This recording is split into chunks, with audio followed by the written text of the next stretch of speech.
Hi, good afternoon, everyone.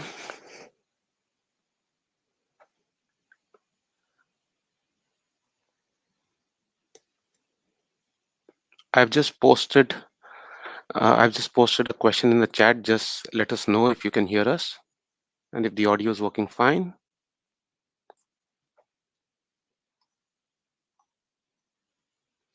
We'll give a few minutes for our viewers to come in and settle down, and then we will kick off.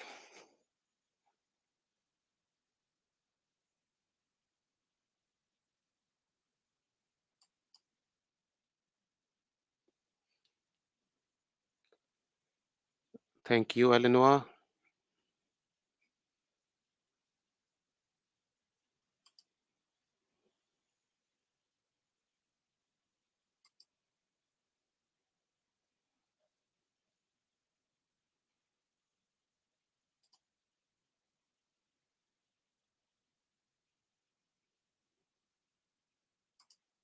Hi, Alan.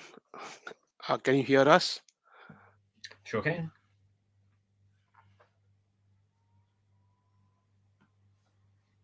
Let's just go around and see if the mic is working fine. Ritika, Alan. Hello. Hi. Hi. Hello.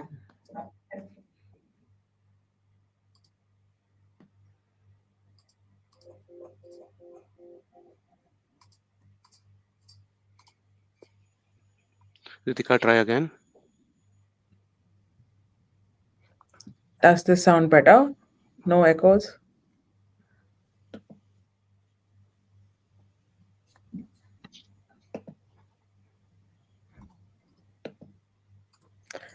Are you still getting any echo, Lindsay? Nah, echo's gone on my end. Thank you.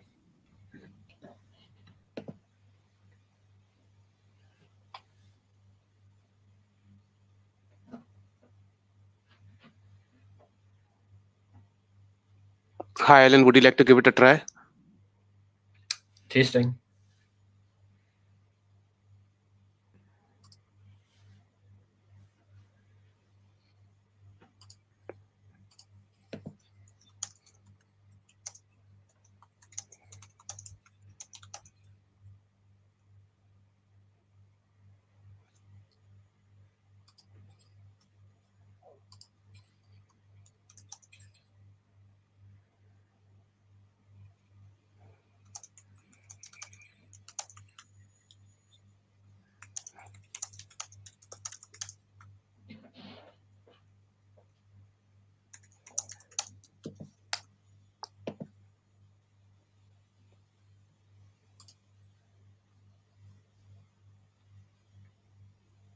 Hey, Brett. Yeah, I just did. Is it not working? Says it's working my end.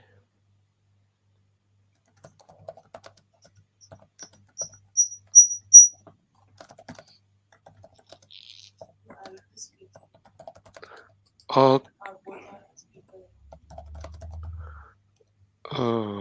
Mhm.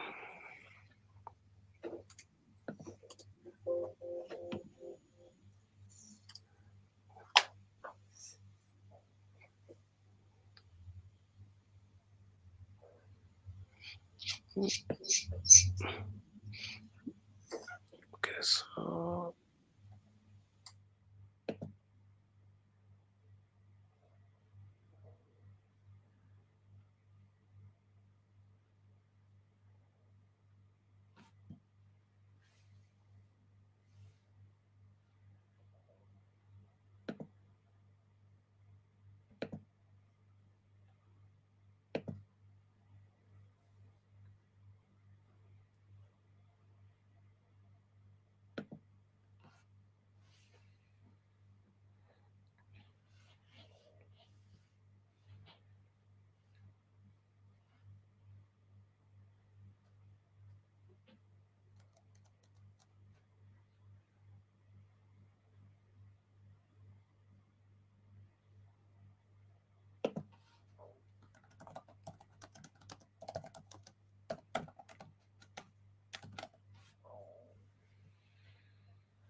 Hi everyone. I think we should kick off. And mm,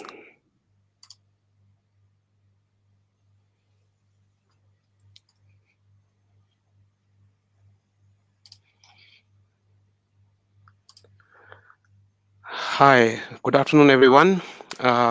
Welcome to another meetup by Product Tank Toranga. My name is Bharat, and I work as a product manager with Toranga City Council. And I've been working in product space for last 8 years and worked in building a lot of SaaS products.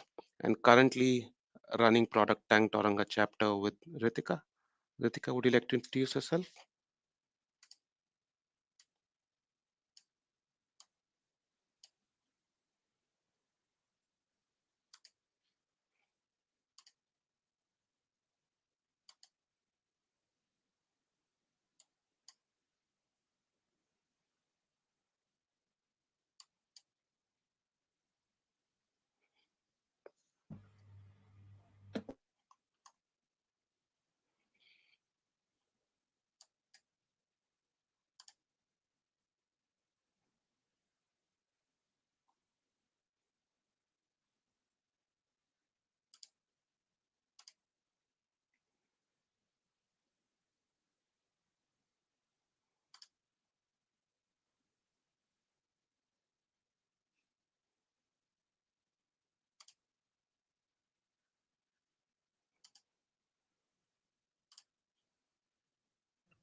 I am so sorry. Can you hear me now? Yes, Ritika. I Sorry. think you need to give it a go again. Alrighty. Hello everyone. I'm a senior product lead with Kiwi Bank currently, and I've worked in this domain for around 8 years. My experience ranges from working in education sector, SaaS products, to now at Kiwi Bank in data space. I'm a mother of two little super naughty girls and currently on maternity leave. My little one has just turned 1 month old. Travel and food makes me happy. Let's see how much I can do both of them with two small girls. But yeah, that's who I am. Talking about Product Tank Toranga, it's for anyone who has interest in product management. It could be product managers of any size organization, anyone who wants to get into it or is curious about what product is, And since Toranga is a very small community, we have opened our doors to anyone who's working with the technology sector. Yeah, that's from my side. Over to you, Bharat. Yeah, thank you, Ritika. And for me, it's my first opportunity with public sector, and I'm actually enjoying this opportunity as this gives presents me with a whole set of new problems which I've never encountered before. Um, Public sector for me is working into a very highly complex environment with a touch of I would say bureaucracy, a little bit of politics, you know, and a dash of waterfall and few drops of agile methodologies. I would say yes, it's a big transformation in public sector at the moment, and footsteps towards agile mindset. And so this time, what we've done is we've got a new format. Unlike before, we ask our speakers to go through a presentation, but this time we will run through a small set of questions, and during those questions and answers, we'll discover a lot of insight from our esteemed speaker, Alan, about the topic. Over to you, Ritika. That's awesome, Bharat. We'll start. I'll talk about a bit about agenda, and we'll start with housekeeping. A bit of introduction to Alan. Uh, we'll go through Q&A session with Alan, and then we'll probably look out for questions from the viewers. Talking about housekeeping, it's a live stream, and the way we can all contribute is through chat. This will also be recorded and will be posted online. Keep sending us your questions, comments, inputs, feedback during the event, and we'll take them towards the end. Uh, I'll start a bit about talking about Alan. Thank you so much, Alan, for joining us, taking out time. And Alan is a chief digital officer with Hamilton City Council, has an experience of more than 30 years in this digital and technology space. Uh, Alan is also a deputy chair with Algim. He is an advisor at Auckland Business Pool, strategic CIO panel, and he's also a member of New Zealand Tech. Uh, so, Alan, how is it working in public sector for you? I guess Barack did a good sales job at the start. So I've been in this is my second role at public sector. As a few of the people online when I had almost 7 years at Tauranga City Council before I went to Hamilton.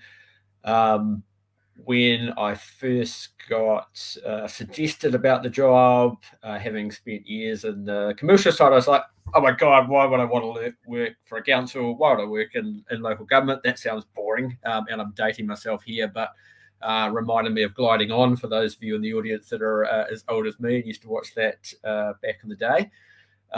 But boy, could anything be further from the truth. I think as Brett kind of alluded to, in some other commercial organizations, you might be dealing with 1, 2, 3, maybe 4 streams of businesses, often probably just one. In council, you're typically dealing with anywhere from 10 to 30.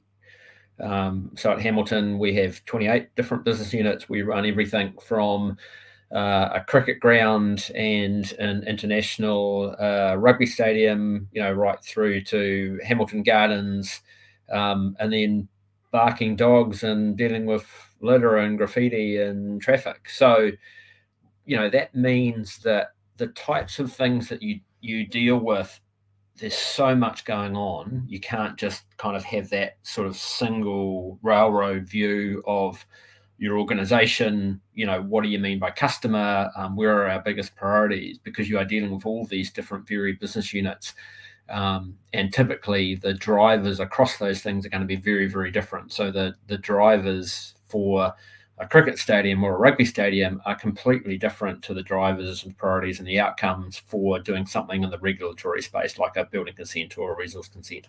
So, that complexity makes things easy. My personal view is actually there is very little politics in local government, and that's while they are political organisations, most people that work in local government come to work for the same driver, right? You don't need some big organisational vision statement. You come to work because you want to make the city better. And so, that's quite a good rallying cry, and in most cases get you through a lot of politics. Yes, but that was a nice statement that that there's less politics in public space. That's usually I've heard the opposite though. But how do you think it's the prioritization bit is different from private sector? Like if we talk about both scenarios, yeah. Yeah, so look, I think there's probably 2 things. So on one side, again, as I sort of alluded to, you probably have more varying type of things coming into the pipe. And so, perhaps in another organization where you might have some stuff in the supply chain space and you might have some stuff in the customer space, in local government, you're going to be hit by those 28 different business units. So the types of things coming in are quite different. And that means the way that you kind of view and look at, the mechanical process of prioritization can become complex and unwieldy. And so I think sort of the sweet spot there is, how do you sort of try and simplify that mechanical part as much as humanly possible and not get too wrapped up in scorecards or metrics-based models, and try and link them back as much as you can to relationships, conversations, and those big strategic priorities. And so I think that's, while both of those things are certainly true in both organisations, probably in local government, you probably need to do that even more. Yeah, that's true. But do you think that getting in more metrics helps us, get a transparent view on what's happening and how we are growing as a product?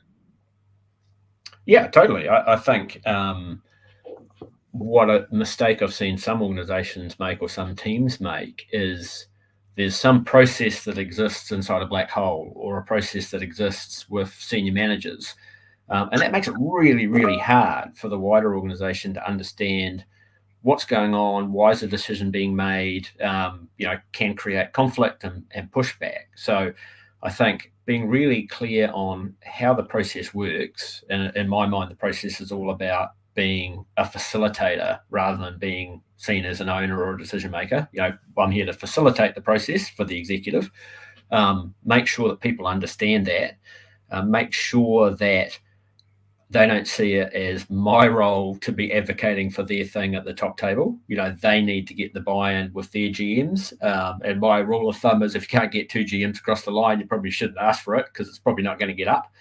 So really putting that onus back on the requester to actually do that sales job. Again, you can be there to support them, but you've got to get in there and make sure that they understand that, you are in that facilitating role. You're not trying to be a decision maker. You're not trying to play favorites. You really need them to get out there and do that sales job. If their GM isn't confident enough to speak to that at the top table, then again, that's probably a pretty good signal that this thing shouldn't be going up.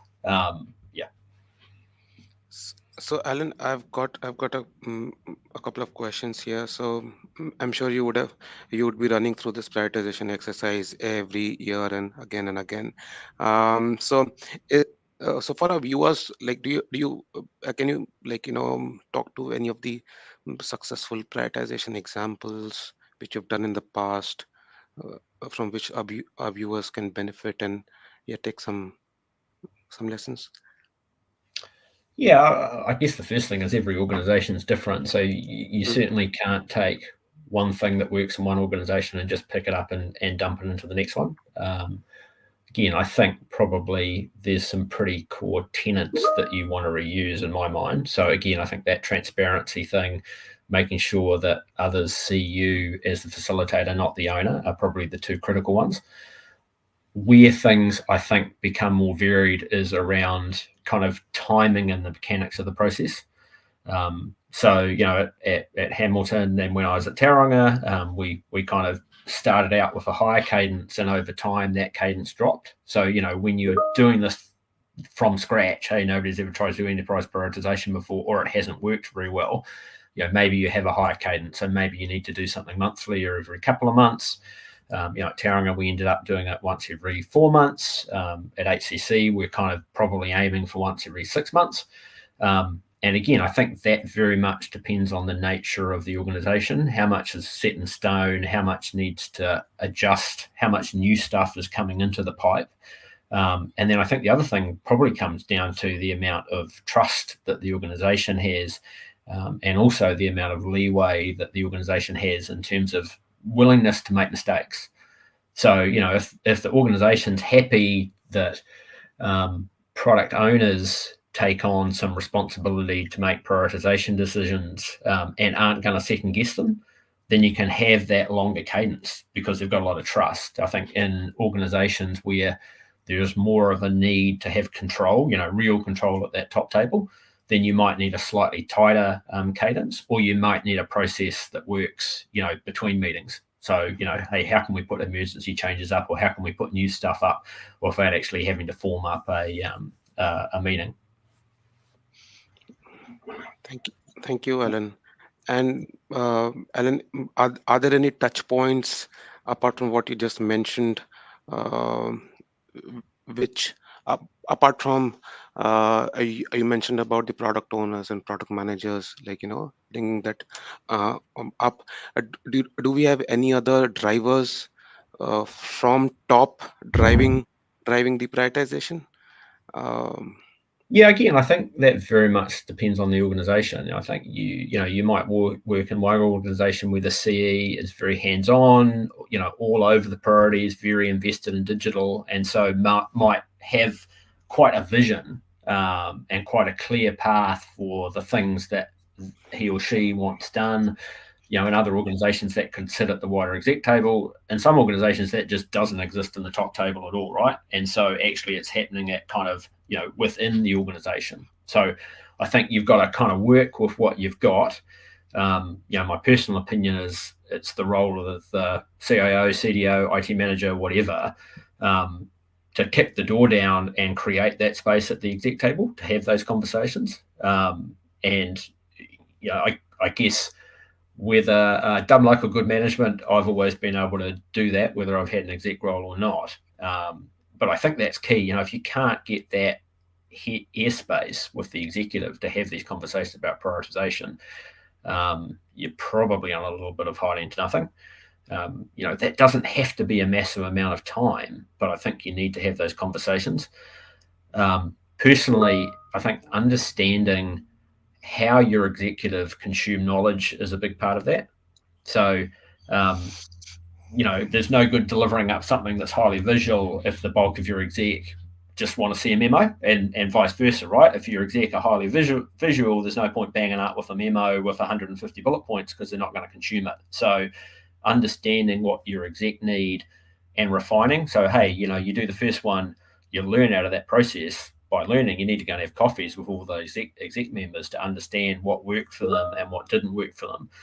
And you need to start disseminating that information both out to your team and out to other people who are, I kind of think there's probably some frequent flyers. Most organizations will have teams that probably request 80% of the load. And so making sure that those frequent flyers understand how the process is really working, how is the mechanics working, what are examples of good. So what are examples of things of, whatever the path is, whether it's a concept paper or a business case or whatever, right? That document that articulates what is this thing I want to do, what's the outcomes, what's the objectives, what does a good one of those look like versus what does a bad one look like. So I think those things are pretty critical. Thank you, Allan. Another question, like what are those top two things which comes to your head when you see those pitfalls where people get wrapped up, very quick, and the process starts to go into a different direction. Anything on top of your head? I think the biggest pitfall is either letting your own team or the person submitting it kind of being in a bubble and not understanding the context of what else is going on in the organization. If somebody's trying to submit something that feels so out of step with what the rest of the organization is focused on or what the priorities of the executive are, that can kind of easily, it won't necessarily derail the process, but it starts to create questions like, how did this thing get here? So I think it's really important that you act as that, guidance sounding board. How do we make sure that what we put up here is going to meet the bar? And if there are ones that are kind of being forced in that are somewhat questionable, that everybody's well aware of that. They're well aware that, hey, look, this thing's probably not going to cut it. You might even get some blowback. And, hey, the GM should be hopefully fully aware and fully informed and of that consequence. Because, if you do 2 or 3 of those in a row, you're probably going to have a lot of trouble getting another one through. So Alan, doesn't the organizational strategy kind of helps clear this? I would say. Oh yeah, look, it can, but I guess in my experience, look, whether your organizational strategy is an 80-page document or a 3-page PowerPoint, it's just that, right? It's a strategy document. It's actually the executing plan that is more aligned to prioritization stuff. So what is it that you are actually going to do? And I think all of us probably live in a world where demand far exceeds our capacity to deliver. So it's never as simple as, the strategy says X. We're all probably working in pretty fast-paced organizations in which the things that are going on day to day, week to week, month to month are far different to what the strategy actually said they were when somebody wrote it 3 years ago. So again, you've got to just be as close as you can to what's going on and just work with those people to make sure that I guess shared knowledge across the teams is what's being brought to bear to facilitate that, and not just sort of myopically get focused on, well, hey, the strategy says X, and therefore, if it doesn't align with the strategy, it can't get up, or if it does, it's definitely a winner. I think we've all kind of come across the old health and safety. Oh, well, this is a health and safety thing, so therefore it must be prioritized. And I think we all realise that, that those days it just doesn't work that way, right? You can't call health and safety on everything, and think things are going to get up. So, Alan, you just spoke about high demand and limited resources.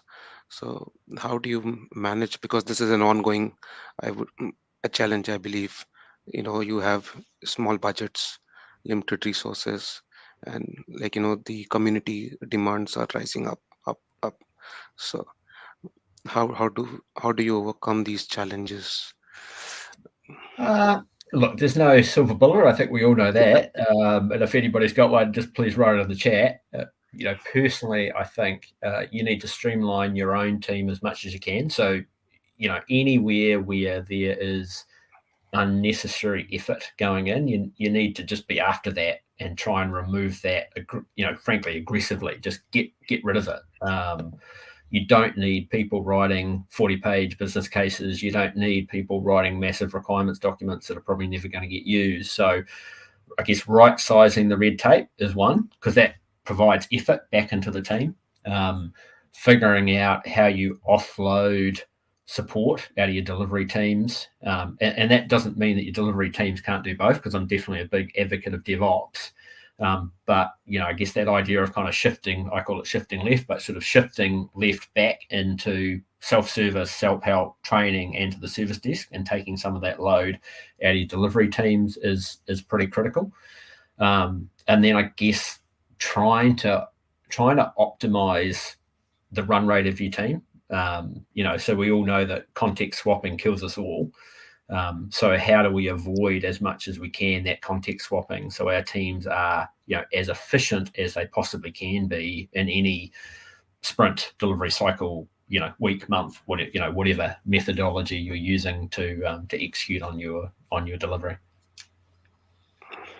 Okay. So, Alan, but do you have a preference or of using any formal decision-making frameworks or any formal governance structure like you've used in the past, or you would recommend to the viewers? Again, I think that that's a hard one. If I think back, I've probably used one of everything over the last God knows how many years. And if I'm honest, probably the most effective one I've actually seen was using a t-shirt model at a very, very high level across each of the, in this case, it was kind of concept papers, but whatever, your document, and trying to articulate, effort, impact, benefits, internal and external, and risk. And using those high level things to facilitate the conversation. Again, I think the most highly effective way I've ever done it was actually printing those things out, and I hate printing stuff, and sticking it on the floor, and actually sticking it on the floor in the order that I thought it should happen, and actually just allowing an executive team to stand around those things and have a conversation, and actually move the things around on the floor. And actually, when we did that at Tauranga for the first couple of meetings, that was really highly effective, because I think it was very tactile. It kind of enabled them to take ownership. It wasn't like they needed somebody else to go and move the thing on a screen. Like, they could actually move stuff around. They could write notes on it. And so that's probably the most effective way I've ever seen that work. And that was really just using some pretty high level and pretty subjective t-shirt sizing type models. Yes, we have also tried a similar thing. It's slightly old school, but it's very, very effective, as you mentioned, Alan. People actually get down and involve themselves and have those rich conversations, and they can actually see the priority in front of them. Yeah. Okay, so Ritika, have you got any questions, any more questions, or do we give an opportunity? I see there are some questions uh, in the chat. Ritika, I think you're on mute. There is a question which I see in the chat, which was there in my mind as well. So we're talking about enterprise prioritization. So Alan, you said that strategy usually, what I have seen in my previous organization is we align our goals to the strategic goals of the organization, and then we prioritize the bits of work we want to do based on that strategy and that goal. uh, but I think it's a bit different in public sector, because there are different local organizations that needs to be worked on. So uh, what method of prioritization would you use in such scenarios? Yeah, look, again, I don't think it's any different. I guess for me, the philosophical difference between enterprise prioritization and something else is that you are trying to do the best thing for the enterprise, and you're not operating at business unit level to deliver, hey, what's the best outcome for the supply chain team? And that might be completely different from the best outcome from the customer team. And we're going to manage those things separately. So, even though in my organization we have platform teams and those platform teams are aligned primarily to business units, you're still trying to make the right decision. What is the most important thing I can do today for across the whole organization? And trying to drive out this kind of, insular, oh, well, I've got money, or hey, my thing's more important than anybody else, and trying to drive everybody to be focused on what is the most important thing we can do for the whole organization today. And that's hard work, right? I think we all come across as a bunch of leaders that do not think that way. They won't think about the bigger picture. They are very, very focused on their issue. They're not particularly interested in what's going on in anybody else's camp. So try to facilitate a process where you're asking people that don't want to think that way to think differently can be a bit of hard work. But, me personally, I think that's the only way that I think the process can be effective. Again, it will depend on the business, right? Some businesses have different IT capacity in different business units, right? And so, things like that can drive a different outcome, I guess. Yeah, I agree. But that's, for example, there are 5 different business units in Hamilton City Council, and within that business unit, there's an IT team, or there's a DevOps team probably working towards a goal that will help Hamilton City Council, reach their strategic objectives. Does it work that way as well? No, so there is the only I was going to say third party, I shouldn't really say that. The only teams that we have are more in the OT space, so operational technology. So, waters and transport have some small teams that look after that IoT type space. So if you think about traffic lights, water pumps, that kind of stuff. And then in our venues, we have some teams that look after the venues based AV.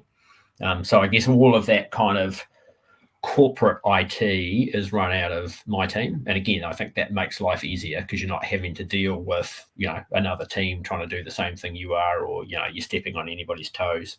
The lines are pretty clear. Yeah, that makes sense. Uh, I think we can move to questions from the audience. There are like a lot of. Yes, Ritika. Mm, I see there is a question from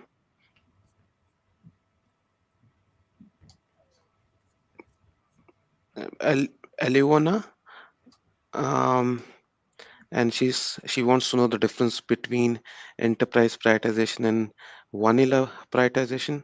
So, um, Yeah, I think that's kind of what we just talked about, right? yeah, right. So I think we've covered that already. And I've got a question from Ruth, which says, "You found a particular tool that works well." I think we've spoken about that as well. No, not really. I think, That's it. yeah, I think from the tooling space, there's so many out there. I think there's a lot of tools that can allow you to mechanically model your backlog. I've used product plan before, and yeah, that's quite good. I think if you're looking at sort of doing prioritization sort of diverse or separate from your delivery teams. At Hamilton, we use ADO DevOps, Azure DevOps to do everything. And look, there's probably some compromises to that. Try to do your exec prioritization and doing your team backlogs and trying to do your roadmaps and trying to do your BAU tasks in one place. It makes it challenging at times. Making sure that people type in descriptions that the executive can understand. There's lots of little things like that can be a little bit frustrating. But I think for me, the advantages of using that single tool over teams having to update other things. I've got to keep an Excel spreadsheet up to date, or there's a PowerPoint, or there's something else, or there's product plan sitting out to the side. I think overall, from that efficiency point of view, it works quite well. But it probably isn't quite as slick as having a standalone prioritization thing. True that, Alan. At Tauranga City Council, we also use DevOps. You're already aware, and yes, we are trying a level best to feed DevOps with some quality information, which actually helps. And we use some more one of tools the as things that we added, so we just added a few custom fields into DevOps, and so the two that drive a lot is so we've got one flag, which is basically above the line, below the line, or above the line strategic. And so the idea of that flag is anything that is boring old BAU, keep the lights on stuff. Clearly, you need to know about it in ADO, but your exec don't care, and you don't want the exec to care or have a conversation about it. So, anything that's flipped is below the line, it will never appear on the delivery plan for the exec. Only above the line stuff appears on that delivery plan. And then we have two modes there. So we've got above the line, which is, business projects, and then above the line strategic, because we have some projects that are actually linked to strategy. So there is literally 10 strategic projects that are on the exec's KPIs that I have to deliver. So those ones are differentiated. So when we bring that delivery plan up to have a conversation with the exec, we can talk to everything. Hey, we've got 1,000 things on, including BAU. We can focus on the above the line, and then we can drill right into the above the line strategic if we need to. And I think that's worked pretty well from a kind of a tool point of view, and to help kind of visualize some of those things for the organization. Yeah, Alan, actually, I had a question around the same thing. Actually, you answered it already, but still, I would just like to add another question. Is when you mention keeping the lights on, security, that kind of stuff, which does not resonate with the execs. So, how do you ensure that every time? And I know there are some legacy pieces with the organization which they need to migrate to new tech. So how do you ensure that you create space for such projects all the time with every budgets coming out? So how do you ensure that?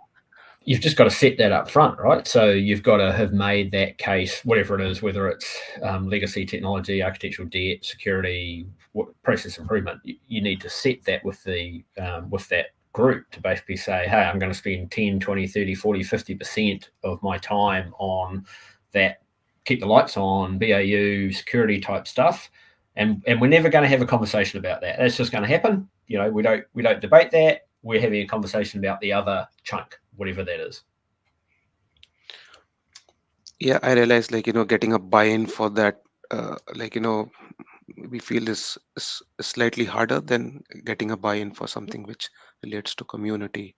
No, I don't think getting the buy-in is hard at all. Okay. You probably don't want to come in and do that blind to everybody. You want to have set that up, right? So you need to have had a bunch of conversations about what is our environment like, what's our security position like, what do we need to do, where do we need to invest, so that when you have that follow-up conversation, you know that you've already got half the exec on board and it's going to be a no-brainer. You never want to walk into a room and ask a question you don't know the answer to, right? So you want to have done all that prep up front in my mind. Another question, Alan, I had in my mind is around the long-term plans, and we keep hearing about LTPs and long-term plans um, getting spun in the organization. So, how does this prioritization connect dots with the long-term plan? Yeah, so the long-term plan is a thing that happens every 3 years. You're doing a forward 10-year plan, but the focus is mainly on the first 3 years, even though you've got to plan the whole way out.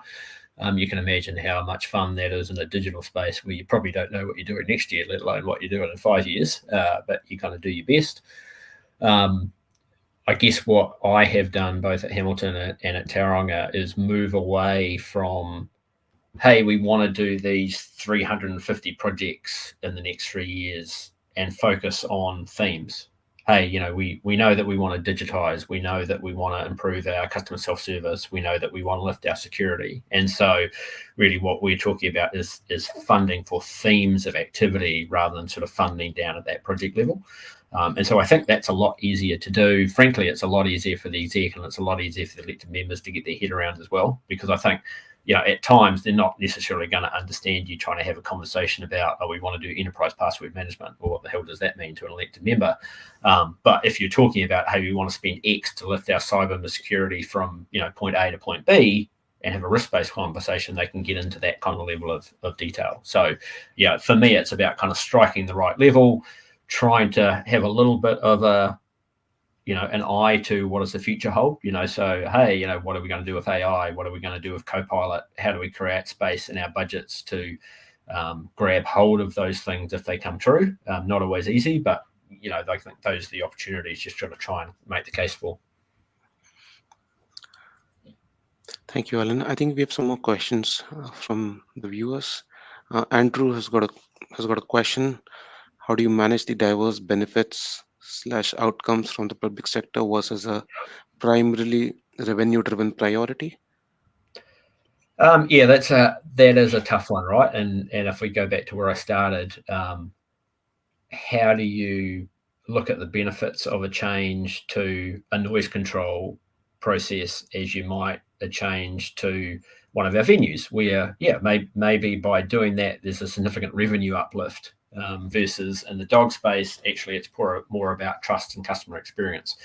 And this probably goes to a little bit to Andrew's other question. So what we try and do is use a semi-mathematical way to say, okay, so we know we care about risk, we know that we care about health and safety, we know that we care about security, we know we care about experience, customer experience, we know we care about staff productivity, and we care about revenue.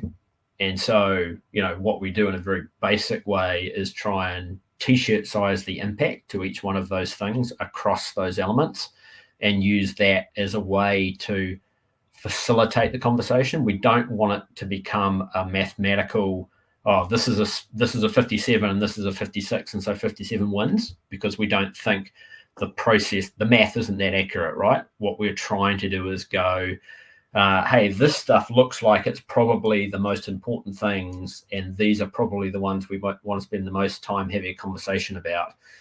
Hey, these other ones don't seem to tick any box, so maybe we shouldn't be talking about those ones. So it's really to facilitate the conversation as opposed to, create a mathematical answer.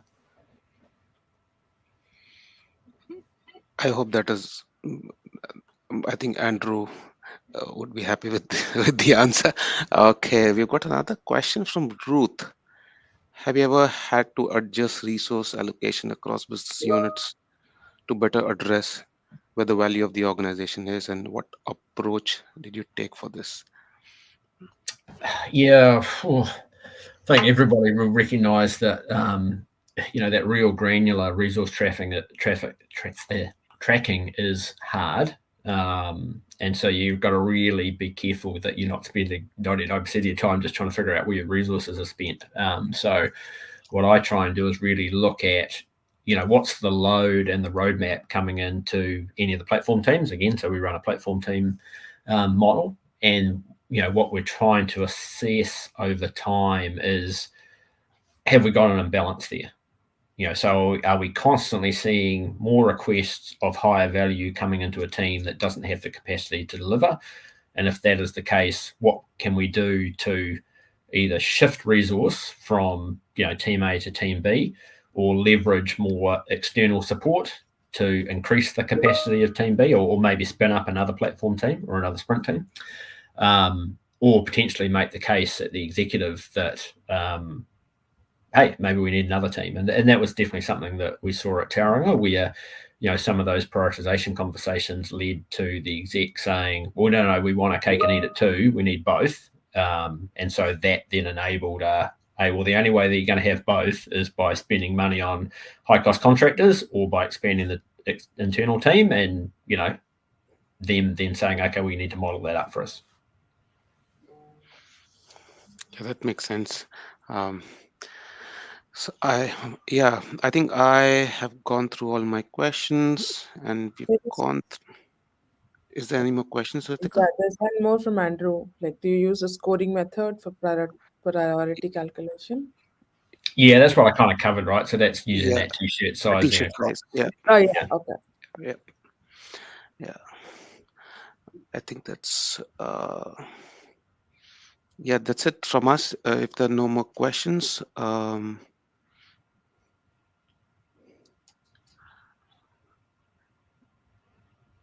that would be the end of our session then.